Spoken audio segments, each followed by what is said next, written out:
Hello. Bob. Mr. President. Mr. Speaker, Senator. I want to thank you, Mr. President, on behalf of my colleagues. None of us think this is a perfect deal. No one likes to see the sausage made, including the guys who make it. But this is an expression of willingness by both sides to keep all avenues open to an eventual resolution. Yes, thanks, Robert. And thanks for saying it this time. I think I had to make that little speech the last time around. Or maybe the time before. This is our third CR, our third time coming up short. We got to do better. People aren't paying us to duck the hard choices. You want to run through the details, Angela? An act of Congress. A continuing resolution to extend no later than January 3rd, midnight, to include a reduction by 1%. Excuse me, Mr. President, I'm sorry. There's been a change. I know we talked about a 1% cut. It's going to have to be 3%. Mr. Speaker, nothing like this was even mentioned, much Hold less on. just...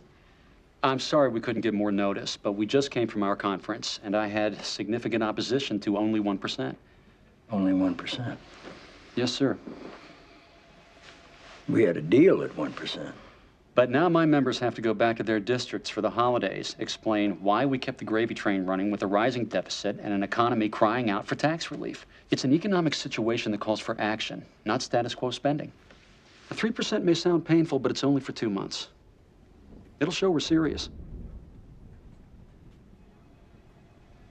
What's next? Sir? In 2 months, 5%? 50? How many rounds do we go, Jeff? I'm just asking. There is no next, sir. I mean, not to get too technical, but this government runs out of money at midnight, and my guys have gone home.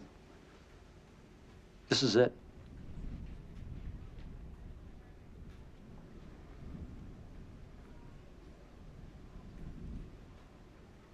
No. There is no altering this offer, Mr. President.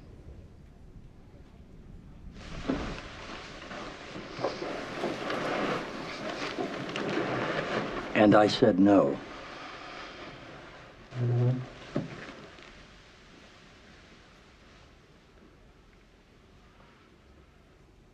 Let's be clear, sir.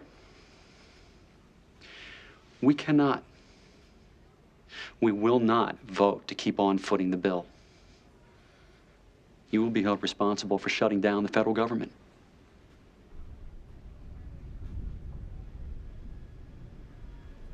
Then shut it down.